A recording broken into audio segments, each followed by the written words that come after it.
Dengo yo tokobola, kambola mboka nyaso, tele mape otuna, bakoloba denge ya kombato. Dengo yo tokobola, kambola mboka. Bande kubozali kolanda biso bisika biso bozali na mokili mbote na bino. Mbote na bino bozali bongo kolanda CCDP Télévision. CCDP Télévision lelo ekambami na ndeko na bino Kongo Lulendo. Lelo toyambeli bino moko ya ba membre ya CCDP na kombo ya Bobo Congo. Bobo Congo mbote. Mbote ndeko Kongo Lulendo. Mbote na baye baso bazali kolanda biso sika na subozali na mokili mobile. Merci. Bobo Congo lelo soki toyambi yo ezali pona actualité monene ezali koleka na mboka na biso tolo baki actualité ezali vraiment chargé. Makambo ezali koleka ebele vraiment ebele. Alors tozali na ba point mingi ya ko tuna yo mais principalement tokei na point na biso ya liboso liwa ya moko ya ba homme politique ya mboka na biso. Homme politique moko ya monene ya mboka na biso awiti kokufa na kombo ya Tshisekedi wa Mulumba. Na liwa na ye tomoni bato bazali kokende ko rendre hommage et ba vidéo pe maloba ya ndenge na ndengi ezali kolobama autour ya liwa na ye. Ba misusu babengi père ya démocratie, ba misusu baza ko rendre hommage ndenge na ye, ba misusu basengi ba komisa ye héros national, ba misusu balobi il faut pas ko changer histoire, vérité ezali kaka vérité, faut ko loba vérité, moto soka zaki na mabe faut ko loba mabe na ye, soka zaki na bolame faut ko loba bolamo na ye, ezali te ke moto aza na mabe ya kufi bobomba mabe na ye. Mais biso tolingi toyeba bino Bobo Congo na kati ya CCDP toki réaction mon côté et tolingi tozwa réaction na bino na liwa ya Etienne Tshisekedi. Malobezeli pa na yo Bobo Congo. Merci mingi papa Congo Lulendo. Merci mingi na question na yo. Papa oboni touti kokufela oyo tozobenga lelo papa na biso.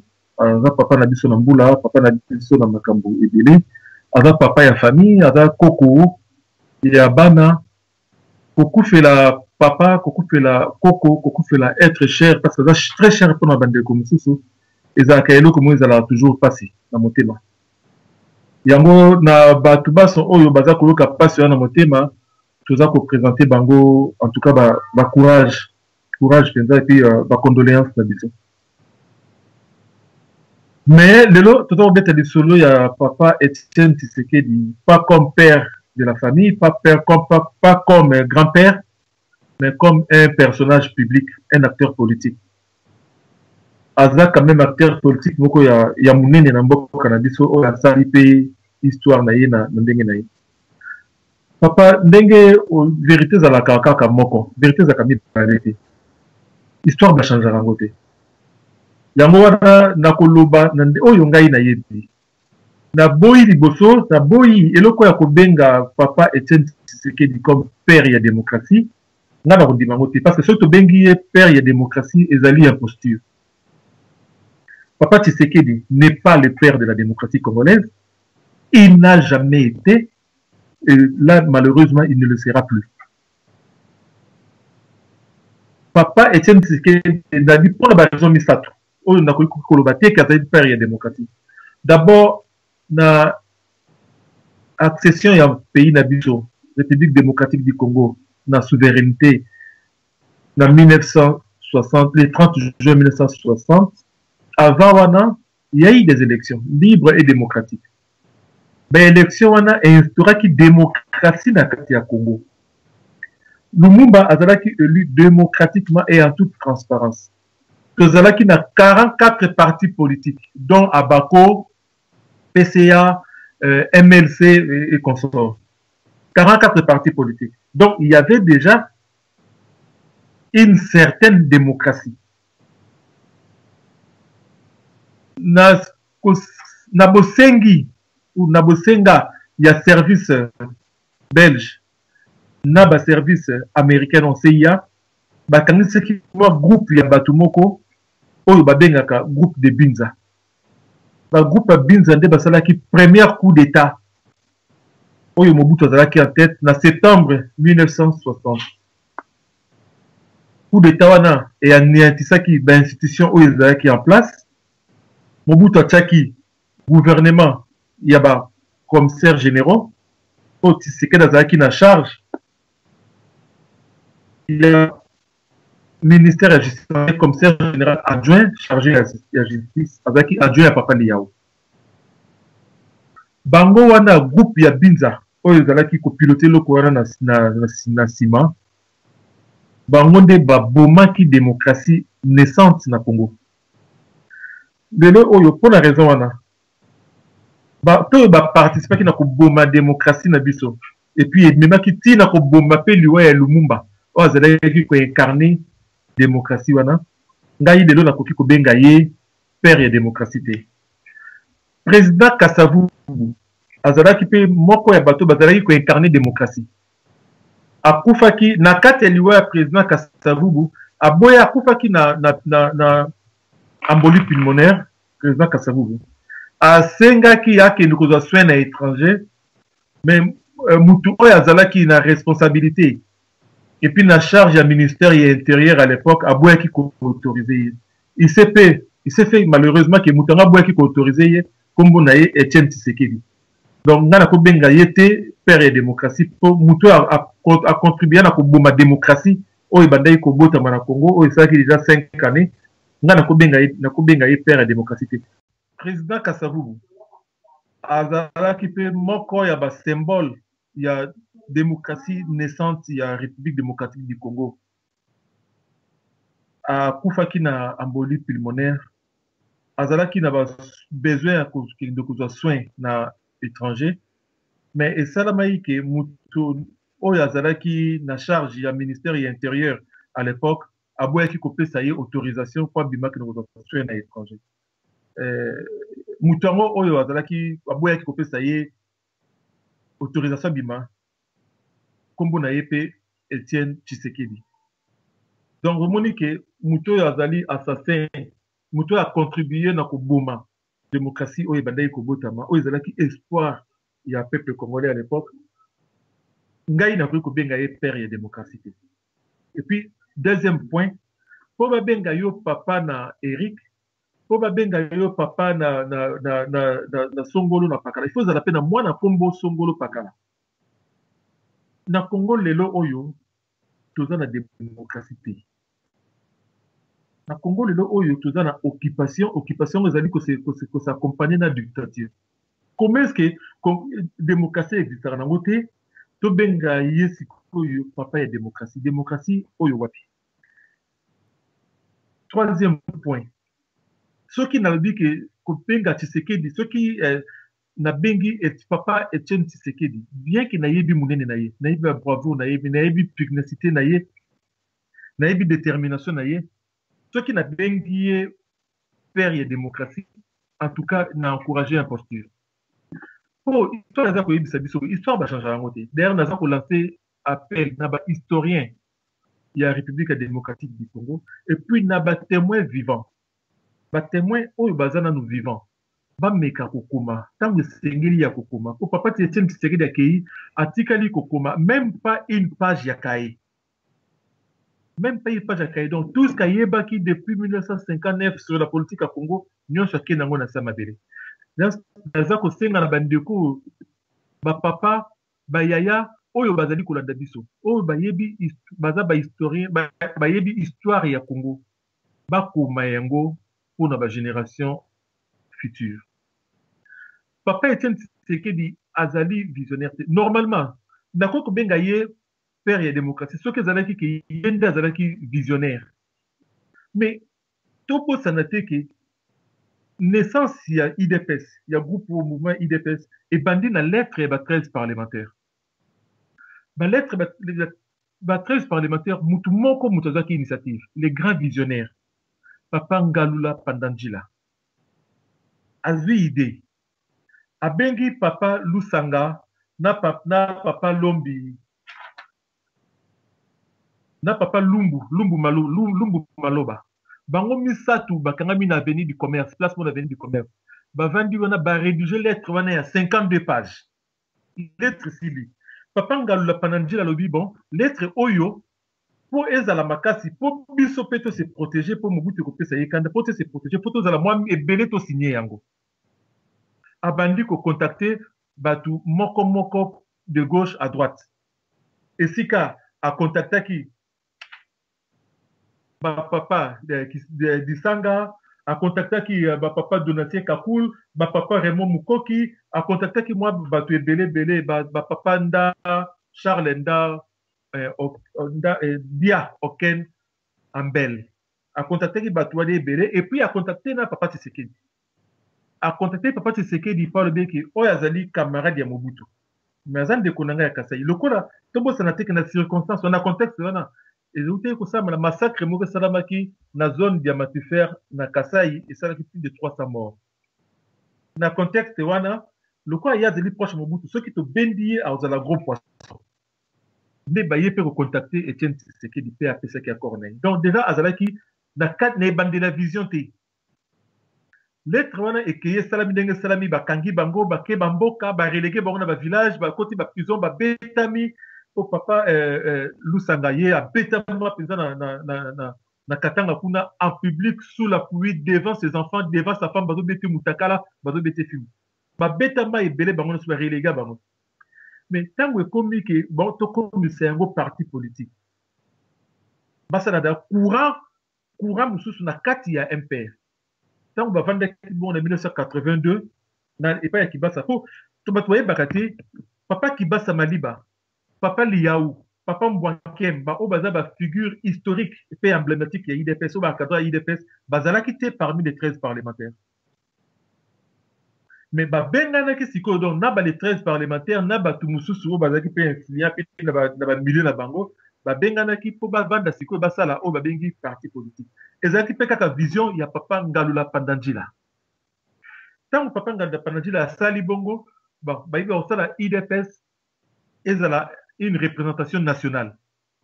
Baché président Kibasa Maliba, Kibasa Baché qui était parce que Zala qui est le plus méritant de tous, mais Baché qui papa Kibasa parce qu'il y a Zala qui membre du comité central et les autres étaient des parlementaires. Baché papa Kibasa président, Baché 4 vice-présidents.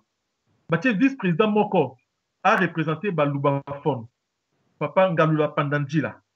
Vice-président a représenté Balubafon. Bazui Papa Mbwakem pour Naba Congo. Donc Bandundu Naba Zaïre. Bazui Papa Liaou. Baché vice-président pour Naba Batuyaba Équateur, Balingalophone. Et puis, le quatrième. J'ai oublié le nom du quatrième président au Bataki pour Naba Soilophone. J'ai oublié son nom malheureusement. Tshisekedi Azalaki, secrétaire national chargé à l'organisation. Papa Paul Kapita, secrétaire national chargé à sécurité. Et ainsi de suite.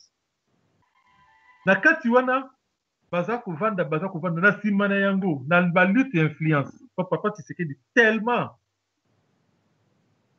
Azalaki n'a pas ambition. Abandi Koulia na cessé. Si on a kati kuna et comme ba lutte interne, ba bena na ba babilo comme ba ndeko na biso ba luba malamu te mais ba bena na ba bakwa. Lutte ya kosakanate na kati kuna entre papa Tshisekedi na papa Ngalula Pandanjila na niveau ya Kasai. Batu ba bunda kuna ba lutte za kuna kosakanate ezaki représentation ya IDPS ba zaki nommé par Tshisekedi en tant que secrétaire chargé d'organisation. Na représentation à IDPS na Kasai oyo ozaki nommé par Papa Ngalula Pandanjila en tant que visionnaire et vice-président. Ba lutte salama kuna ya kusakanate. Si Papa Ngalula Pandanjila ayaki kolemba abendani na IDPS. Batika na kindenge bazalaki wana bayeba kokende na ba accord ya 1985 ba accord de Guadeloupe. Ba négociation na bato Mobutu ba accord de Guadeloupe. Ainsi ka ba négocier bayokani sikoyo ke batu ya IDPS bazonga na kati ya MPR basala courant na bango ndenge balingaki na kati ya MPR et les ténors na bango bakoma ba membre du comité central yango IDPS zongaki et puis là ba monsieur gouvernement papa qui passe mandi bazaki ministère ya sport si le 24 avril 1990 tant Mobutu a décrété qui multipartisme Tant que Mobutu a décrété multipartisme, Batouana Subazongi et Sika Moko. Ngalula papa, ngalula panandila, azongi te. Place na poste na ya vice-président, et tigalaki vide. Nde sikoyo, batomboli papa Etienne Tshisekedi wana. Sima, baye ko poussa na muke, bon, bakomisi yango, babi don, Mobutu mbongo zotambola mingi poto, batwali ya mbongo te, po ba corrompre mutu moko te, basa na système ya 4 présidents. Présidence collégiale. Il y a un autre qui papa Liaou qui basa Mbwankem et puis na papa Tshisekedi. Basa Libongo. Mais papa Tshisekedi azaki na spécialisation moko ya ko diaboliser baninga. Tobo sanate. Et si ka bango bakoti na comité central, papa Tshisekedi andimaki kokota na nebandeli. Si ba azaka muninga na ye moko kombo na ye ezali papa Tchoni. Papa Tchoni azali kovanda na poto awa, un ami ya papa Tshisekedi. Aza très influent na IDPS, mais azaka visible te. Kombo ni pe mona na raté. Ye, ayaki komona muninga na ye papa Tshisekedi. Ayebisi ke en tout cas ba ko wana bosali ezali erreur et ezali contre-productif et ko bénéficier kana Mobutu ako écraser bino et puis botika baninga bakota yo kokota na ote bango le bakota kuna Mobutu ko écraser bango kuna ko étouffer bango kuna yo nde mutu ko bima likolo. Alors yo elo yo ko sala sikoyo organiser sikoyo IDPS autour de toi. Nde sikoyo banda wana papa Etienne Tshisekedi abanda ko organiser IDPS autour de lui. Abandi ko tchaba tunaye abandi ko po mutasala ki oyo babengaka ba parlementaire debout donc mouvement combattant tant bandaki mutasala ki yango ezali papa Paul Kapita en tant que secrétaire national chargé de la sécurité. Mais c'est ce qu'il y a balola qui yango na bénéfice na ye. Et comment qui ceux qui a pointé yo musapi abandi ko diaboliser yo ba parlementaire debout ba ye babandi ko s'attaquer na otiro kima. Tiro sala bo pays bien obiso oyo bazalaki tanga ba yebi liwa ya papa Kisanga akufaki na réunion ya IDPS pour ba parlementaire ba debout ba ki ko attaquer na kata réunion bazo benga traître. Bazo benga traître akufaki na kata réunion papa ozaki na lemba juste na sima terrain ya quand j'ai dit wana. Machine wana diabolisation on est ki titi lelo oyo papa Etienne Tshisekedi akoma mokonzi ya IDPS. Mais Abzalaki na vision te azalaki boete comment ngai na ko benga ye lelo père ya démocratie. Ce que zalaki ki ye mutu azalaki na Mobutu. Ye mutu akomaki manifeste en sele. Ye mutu abayi ki ba parti politique na Congo esuka ka 2. Ezaki 44 avant Mobutu ba bomi tout. A commis la constitution en 1967 qui est 2 partis politiques. Ce que vous avez dit, non, il y en a marre, Ngamutu na Longwe, Mobutu Tolingi, c'est démocratie, Mobutu Tolingi m'a changé. N'a combien de père à démocratie? Mais ils allaient papa Ngalou la Pandandila, à Sangisi groupe à Batou, Nakati à Batou, n'a pas Tshisekedi. Non, n'a combien de père à démocratie? Bon, on a dit première partie, parenthèse, il y a Nini, mais Namotuna, ils allaient que na matanga oyo papa soki to biso bata CCDP to zali ko mona na te to zani te c'est vrai que ndenge bible lobaka laisser les morts enterrer leurs morts soué na biso zali papa Tshisekedi akunda na kimia famille na ye baye bako nzambe aye bako penser bango ba ko pangusa ma emisu na bango mais CCDP ezali mouvement de résistance ezali mouvement de pression mouvement de résistance. Pendant que tous les objectifs, toutes les caméras du monde sont braquées sur Bruxelles, et l'actualité tourne autour, il y a l'Iwa papa Etienne Tshisekedi. Na Congo, papa Nangai, Congo Lulendo, bazali ko massacrer ba Congolais. Biso na CCDP, to le biboui, papa Etienne Tshisekedi a koufi. Et ça passe pour na bande ko mingi pe ya Congo. Mais, assis à Kei, asali à vie, a commis à histoire, a messa Kei, mais les gens à bateau, oyo, ba force rwandaise, ba force tanzanienne, ba vandi le la prison, il y a Luzumu, ba tche bataille, plus de 1500 militaires, rwandophones, baza na prison à Luzumu, baza koboma na Mbazangungu, na Kimpese, na Kisantu, na ba ville environnante. Baza ko boma na ndenge ya mukete biso attention na biso surtout na CCDP eza kuna sikoyo toza kolala te na butu toza kozwa ba téléphone kobenga koyeba kolanda qu'est-ce qui se passe yango wana na makambo ya papa ya liwa ya papa Tshisekedi bato mingi bazali koyoka biso te. Merci. Ndeko Bobo Congo likambo witi koloba je crois et interpeller conscience ya bato ebele o bazali kolanda yo olobi massacre eza kosalema makasi na Bakongo meka kokota mwa moke na mozindo po bato ba comprendre na moni olobi likolo nini ezali koleka exactement population ona ya bandeko ya Bakongo basali nini po ba massacre bango maloba ezali epai na yo ndeko Bobo Congo. Papa oyebi ba Rwandais oyo bazali lelo ko occuper République démocratique du Congo mboka na biso mission na bango ezali ba occuper na Congo le plus longtemps possible et puis ba exterminer pe na peuple congolais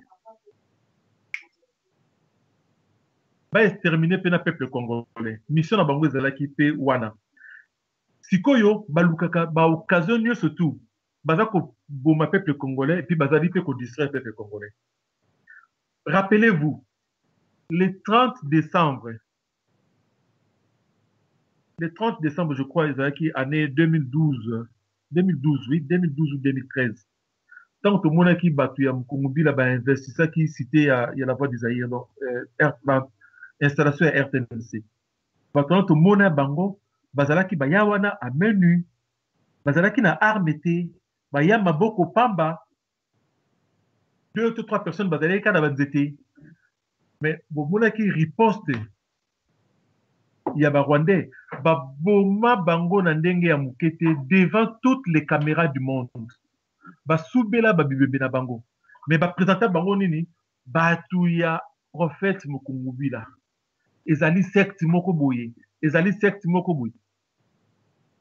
sikoyo baza koboma na Kananga baza koboma na Kananga baza koboma bandeko na biso bakongolais na Kananga bazo bimisa bango batu ya Kamwina Ntapu chef spirituel moko boye guru moko boye bazo boma bango na Bakongo baza koboma batu ya Bundu dia Congo guru moko boye secte mo baza koboma batu bandu ya donc bango baza koluka nini bazo créer diversion ngai soki naza protestant soki naza catholique soki naza kimbangiste soki naza témoin de Jéhovah ou bien mutu ya église de sommeil na oloba ngai wana talinga te bazo bomaka bato na pona po baza bato secte moko boye bazo bomaka bato na ba fanatique bango bazo ke pesa vie na bango pona guru moko boye mais bango ba Rwandais ba yebike eloko wana eza nango kaka alibi baza na objectif ya ko boma ba Congolais totika mwananteni musika totika prophète Mukungubila pembeni totika Kamwina Ntapu place akenda parce yesu ba boma ye pembeni totala ke na likolo na bazali ko boma ba Congolais ndenge babomaka bango na région ya Kivu ndenge babomaka bango na province orientale ndenge bakomi koboma bango na Kananga ndenge baza koboma bango lelo na Bakongo baza kobomaka ba Congolais bandeko totelema tofongola misu bazali koboma baza ko exterminer ba Congolais rien que na butu ya lobina lelo na Kananga babomi 53 personnes rien que na butu ya lobina lelo Kananga babomi 53 personnes na Bakongo on parle de 120 personnes pembeni ya prison Luzumu wana ekomi ba fausse commune pembeni ya prison Luzumu baza kokundaka bango na bazamba wana kwana eza kwa moko vraiment nayebi malamu pour avoir été à plusieurs reprises baza kokundaka batu na kati ya bazamba wana pembeni ya prison Luzumu soki babomi yo sika bakobomona kipeso to nini baweli bazwi corps no batie na mutuka baye kobwaka ngo kuna na fausse commune non baza koboma vraiment ba Congolais tombo sanate il y avait des bruits de bottes ou batumsu si ba alerta biso notamment papa Honoré Ngwanda alors baye ke kanambe baza kobonga mapo batia mubulu na est ya Congo na ouest plutôt sikoyo yango ebandi ko salama alors bazozela pendant que bayebi ke biso tout attention na biso tu ezali tiré par la mort ya président Tshisekedi bango baza vraiment koboma papa totika président Tshisekedi akokundama totelema tobikisa nani tosauve baoyo baza na bomoi nanu. Merci. Merci Ndeko Bobo Congo. Mais Ndeko Bobo Congo. Mais pendant ce temps-là, Tokamwe Babilo Koza Kolobezali grave. Mais Ndengenini silence ya boye ba homme politique yambo kanabiso. Pour là tuza komona seule déclaration toyoka ki na ba homme politique yango ezali que Félix Tshilombo na bande konaye rassemblement basala ki déclaration que bazako conditionner retour ya nzoto ya Etienne Tshisekedi na Congo na nomination ya nouveau gouvernement. Donc quand on dit nomination ya nouveau gouvernement, il y a une nomination ya premier ministre, ba nommé Tshilombo premier ministre. Tolingi to eba réaction na bino na CCDP ezali nini? Ezali papa, eza ridicule. Eza vraiment ridicule. Eza pasi, eza pe mawa. Mais yango na biso tozo comme ça peuple congolais lelo. Makambo ndenge eza kokende. Toyebaka essentiel eza nini? La priorité lelo ya peuple congolais ezali nini? Batu boni bakufi, peuple congolais boni bakufi. Po bazalaki kobelela ke Kabila yebela. Boni bakufi po bayebela ki c'est le 19 olingo ngate tokosilela. Boni bakufi. Batu boni bakufi. Plus de 500 000 personnes babimaki na balabala le 27 juillet ko yemba papa Etienne Tshisekedi. O ba zonga sur le 31 na meeting na stade. O ba yaki bango soza ko yemba ki zongi sai na Rwanda. Zongi sa bato to lingite carton jaune. Batu boni bakufi. Est-ce que peuple congolais sa senga na munoko na yeke asa yemba asa ndima ko pesa bombo inaye po bacha papa bacha Félix Tshisekedi même ata yemba ko papa Etienne Tshisekedi premier ministre ya Kanambe boni sikoyo toute occasion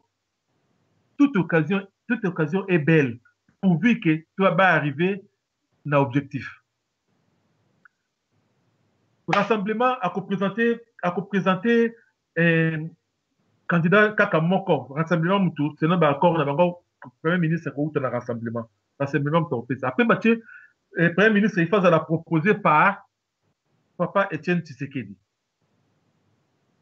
et banaiki akocha mwana nayi ba tipe mwana nayi na ebité sur base de quel mérite nga na yebi na ngate ba proposer pe mwana nayi côté ya Kanambe makambu eza ko bloquer mais sikoyo ba accord wana ba signer na ebité ceux qui ba signer combien de points déjà ba accord on a signé le 31 bo si nous ko négocier té bo si bo signer mbangu après bo komi o ba arrangement particulier sikoyo nyo surtout wana masolo ezalaka te et d'abord on a so tangani ba delti sikoyo luka place nezali intérêt à peuple congolais za wapi okomona yango te et comme le lokaka on dirait ba vanda ki basala accord kaka pona partage à gâteau.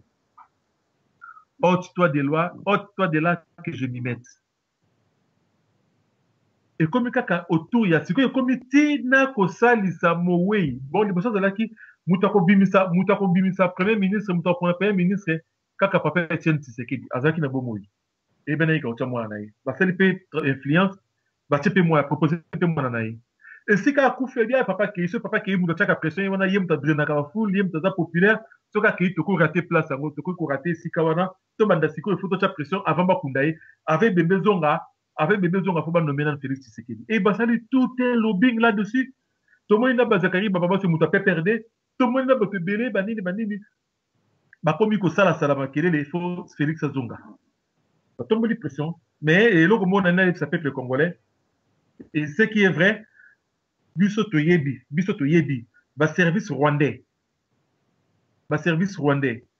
na ba service tanzanien ba conseiller Kanambe a nommé Félix Tshisekedi premier ministre le plus rapidement possible. Je pense qu'il est comme ça là-bas. Va conseiller a nommé Félix Tshisekedi premier ministre.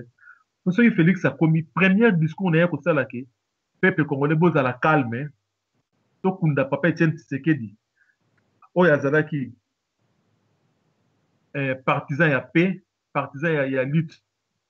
sans violence, to kundaye na kimia pour makambo tourner.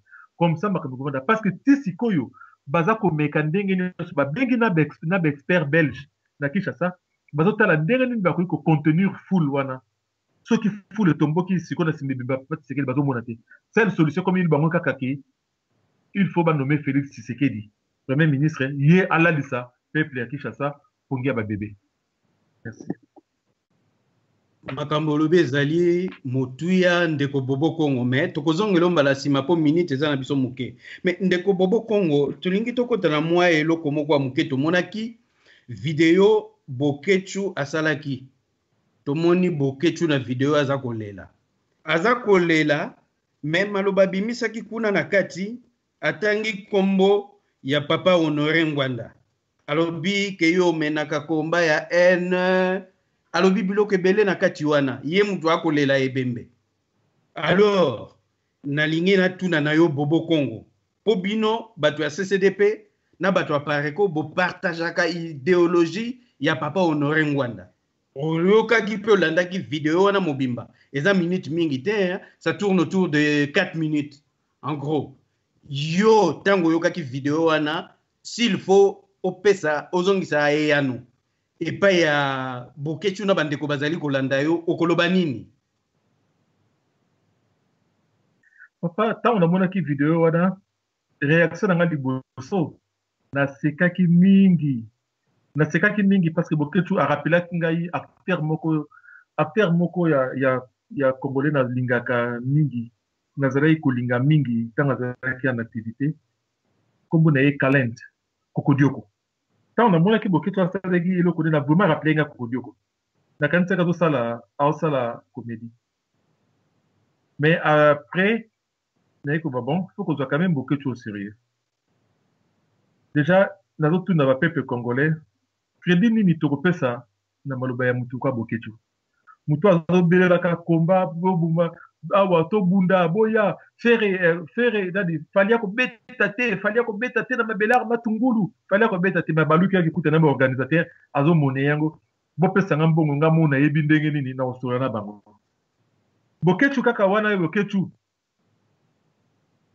ye mutu akeira butu na hotel epa ya muzitu abendi muzitu mbongo $10,000 na organiser réunion na sala boy abengi bandinga na yebo ya tuyamba muzitu mais ayebisa ta mutu moko teke muzitu apesa ya ta 1 euro aye obiso na pepe mokonsitoro yamba mutu nyonso to alongwe kuna est-ce que muzitu alongwa na kawana kuna abimbongo na ya na poche abengi bandinga boya to yamba muzitu biso na pepe mokonsitoro yamba mutu nyonso to alongwa na kawana kuna so crédit ni topesa susu na maloba ya mutu lokwa Bokechu crédit ni topesa na maloba na ye mutu kwa Bokechu o nazolo bango aye na réunion na ye epa ya Moïse Katumbi ba réunion ya ba ami ya Moïse Katumbi ye na yeso mbongo kwei na maboko ya Jano Kabuya bazo kabola oye na réunion ya mutu oza ko soutenir o yozo ba kalinga bongisela yo Congo mais faut pas bino mbongo ba pesi bino mbongo 1500 € pour na réunion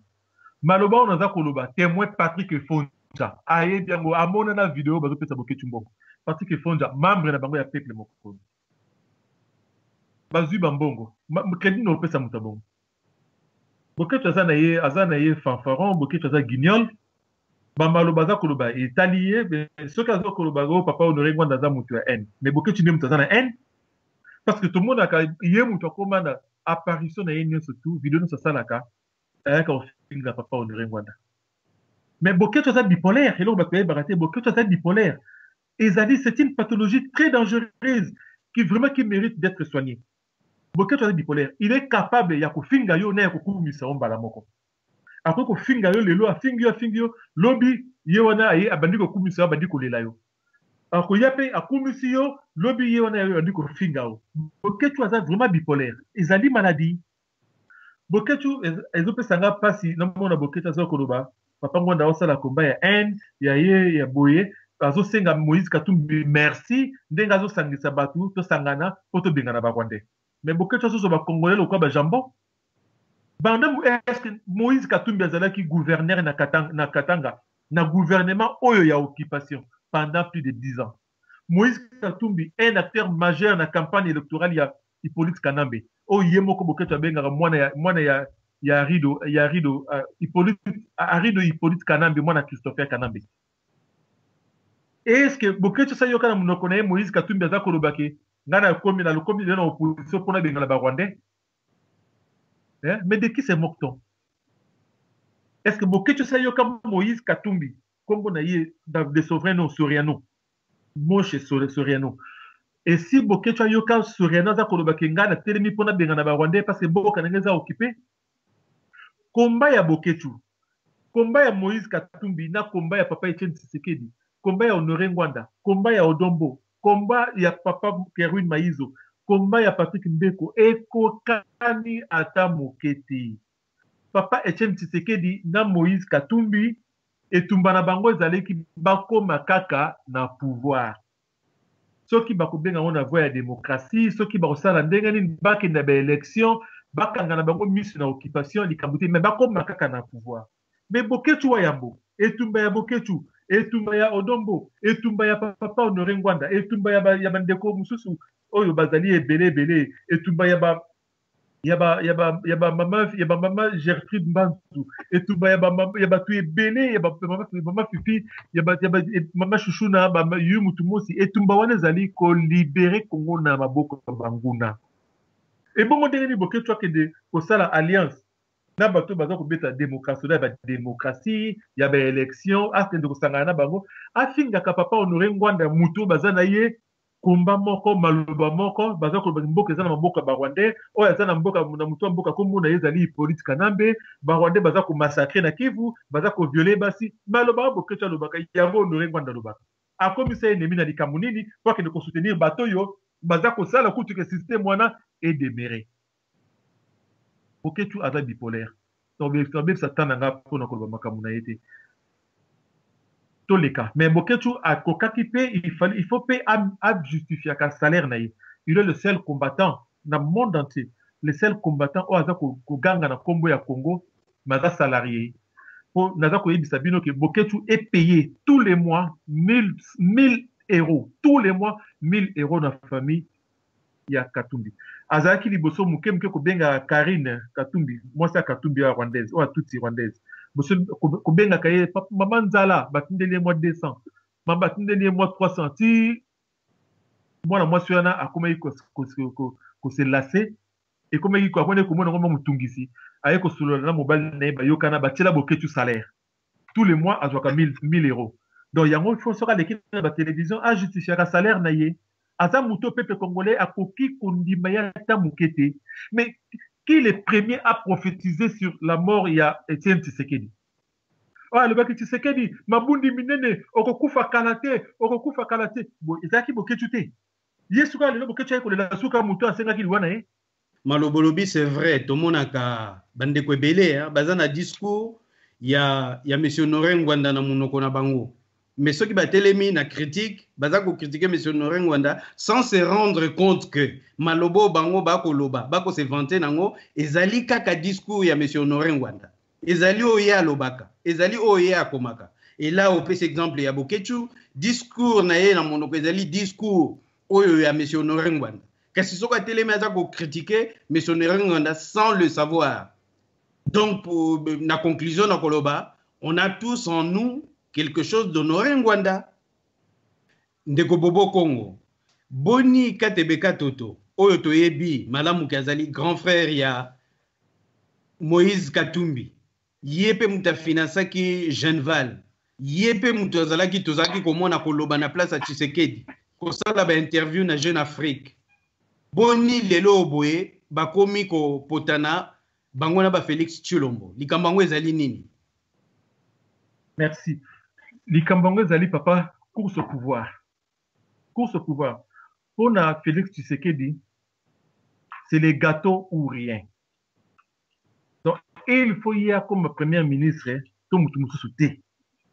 Aïeba ki ezalaki papa naye, mais aïebi pe ki papa naye, akokaki pe pour lekisaka tebeka toto na place wana. Katebeka toto pe na ndenge naye, aïebi ke papa azali muninga na ngai ngamu na pesi bambongo ngamu nazo financer Genval rassemblement ezali pe ya ngai mais Félix Tshisekedi pe akoki ko privilégier mwana na ye. Donc na kati na bango déjà moi guerre ezalaki déjà. Na kati ya rassemblement. Puis tomoni yango Katebeka Toto. Oh azalaki camarade makati ya papa Félix papa Etienne Tshisekedi. Et si ka Etienne Tshisekedi a uti poto azongi awa.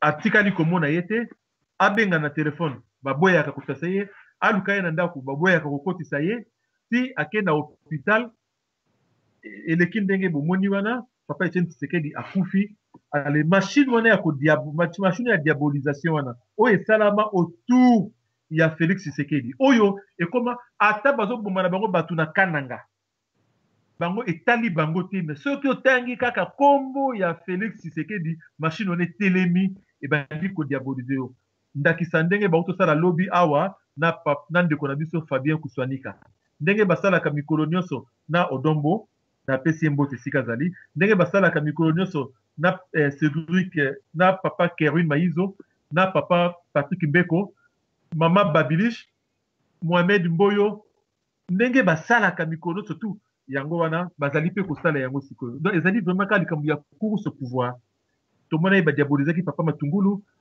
ba diaboliser le bazo diaboliser pe papa Katebeka Toto. Oh Katebeka Toto aza grand mafieux un grand mundoki un grand assassin Katebeka Toto le grand financier proche des proches ya Paul Kagame mutu azali ko financer RCD Goma Katebeka Toto azali ko financer RCD Goma RCD Goma yango wana eza pe botiti ba CNDP tina ba M23 mais la M23 là ba ke kuna bomoni bino monde ba ko sa ba théâtre ba osenga retour ya ba Roger Lumbala banini ba accord ba signé wana et bénéficier na peuple congolais malheureusement mais bénéficier mingi kaka na bato M23 pour bango bazui ba liberté ba mutu bazongi Kinshasa ba yambi bango lokwa bakonzi donc course pouvoir likamba peuple congolais etali mututé ba koma kaka na pouvoir bazoka gâteau tourne biso pe oui ndeko bobo Congo tokomi vraiment na suka na ebité soki okoko pesa biso ba contact pona bato bazali kolanda bazali na posa pona ko rejoindre bino na kati ya résistance na kati ya CCDP